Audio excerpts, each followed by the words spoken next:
নব্য মুসলমান বেশি করে গোমাংস খায়। এখানে তার উল্টোটা, যেহেতু সামনে কুরবানি আছে, বকরিদ আছে, কোরবানি মানেই হচ্ছে দ্য ফেস্টিভ্যাল অফ স্যাক্রিফাইস। সেখানে দাঁড়িয়ে আমাদের মতো দেশে, ভিন্ন দেশেই তাই আছে, যেটা স্থানীয় যে পশু সেটাকে তোমার গিয়ে, এটা শুধু মুসলমান নয়, মুসলমানের আগে থেকে পরম্পরা আছে, যেখানে দাঁড়িয়ে কোরবানি করা হয় বা বলি বলে সাধারণত এখানে পরিচিত হয়। এখন সেটাকে ঘিরেও আমরা দেখছি যারা গবাদি পশু পালন করেন, যারা গবাদি পশু ব্যবসা করেন, সারা বছরের মধ্যে যারা এই সময় হাটে বাজারে সেগুলো বিক্রি করার জন্য নিয়ে আসেন, এবং অনেক মহিলা তো যারা দুগ্ধ ব্যবসায়ী, যারা গোপালনে, এবং আমাদের দেশে মতো দেশে, আমাদের রাজ্যেও সবচেয়ে বেশি আগে কৃষিকাজে, তারপরে তাঁত শিল্পে, এবং তারপরে পশুপালনে যুক্ত ছিলেন। তাঁত শিল্প ধ্বংস হয়েছে একেবারে ইংরেজ সমাজ থেকে আরম্ভ করে স্বাধীনতার পরেও ধাপে ধাপে আমাদের রাজ্যেও, এবং সেখানে অনেকেই হচ্ছে তোমার গিয়ে, এবং কৃষিতেও খুব লাভজনক নয়, সেটাকে অনেকটা ক্রস সাবসিডাইজ করে, কৃষির সঙ্গে যারা যুক্ত থাকে তারাও পশুপালনের মধ্যে থাকে, এবং এটা ধর্ম নিরপেক্ষভাবেই গরু, মোষ, ছাগল এগুলো পালন করে। এবং হিস্টোরিক্যালি মুরগি বেশিরভাগ মুসলমানরা পালন করতো, কিন্তু এখন সে কথাও আছে মুরগি পোষা, কিন্তু এখন পোলট্রি হওয়ার পরে, আধুনিক হওয়ার পরে সেটা সব ধরনের মানুষই করে, খায়ও তাই। 50 বছর আগে মুরগি খেত না, খাদ্যাভ্যাস এরকম পাল্টায়, অত বেশি চল ছিল না। এখন তার প্রোডাকশনও বেড়েছে, এবং তাতে পশুধন সমাপ্ত হয় না, যেটা ইকোনমিক্যালি অর্থনৈতিকভাবে ব্যবহৃত হয় তার আবার প্রোডাকশনও সেরকম বাড়াতে হয়, যেহেতু বাজার থাকে। আর এই জন্যই গোটারি হয়েছে, এই জন্য পিগারি হয়, এই জন্য গো প্রজননও হয়, এবং পৃথিবীর তে আমাদের দেশের শিয়ার সাইজের জন্য এবং পপুলেশনের জন্য আমাদের গোধন পৃথিবীর মধ্যে দ্বিতীয়। আবার এর জন্যই আমাদের মাংস এক্সপোর্টে আমরা আগে ষষ্ঠ ছিলাম, পঞ্চম ছিলাম, এখন তৃতীয় হয়েছি। ভারত সরকার চায় আমরা যাতে প্রথম হই। এবং মাংস রপ্তানির জন্য ও পশুধন লাগে।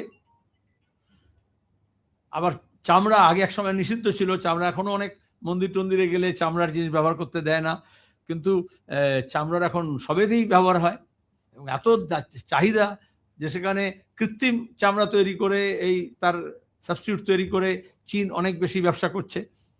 কিন্তু আমাদের র হাইড স্কিন, এবং তাকে প্রসেস করা, এবং তাকে তাতে দিয়ে ফ্যাব্রিকেট করা, এবং তার থেকে লেদার ইন্ডাস্ট্রি একটা বিশাল গড়ে উঠেছে।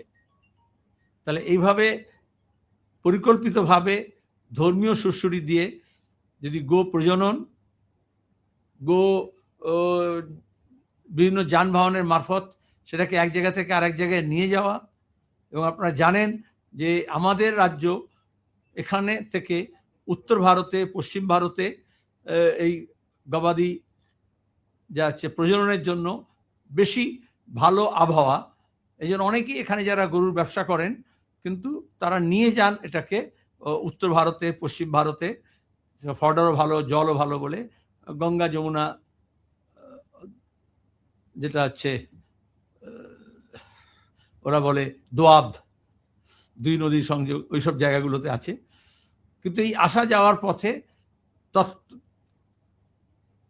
তথাকথিত গোরক্ষক বাহিনী তারা অনেক জুলুমবাজিও করে, তোলাবাজিও করে। আবার কাউ স্মাগলিংও হয় আমাদের বিশাল বর্ডারে দাঁড়িয়ে।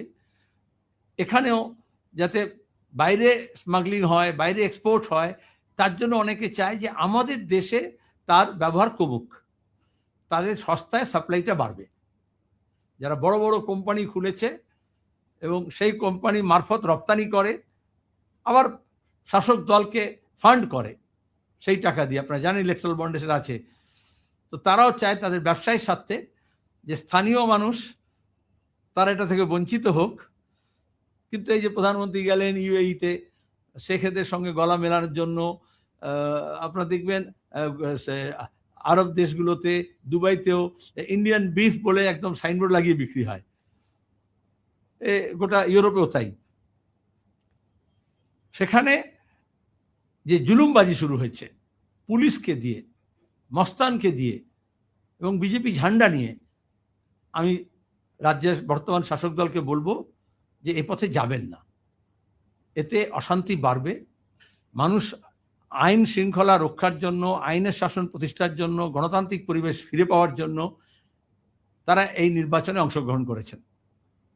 এই নির্বাচনের ফলাফলের ভিত্তিতে এমন অবস্থা না হয় যাতে প্রতিদিন মানুষকে রাস্তায় নামতে হয় এবং এটা অশান্তি এবং সামাজিক, হিন্দিতে বলে সন্তুলন, সবসময় বিজেপি এটা ব্যবহার করে আগে সবসময়, সামাজিক সন্তুলন, এখন তো এসব শব্দ ব্যবহার করতে হবে, যাতে এটা নষ্ট না হয়, সম্প্রীতি যাতে নষ্ট না হয়, ব্যালেন্স যাতে নষ্ট না হয়, সেটা খেয়াল রাখতে হবে।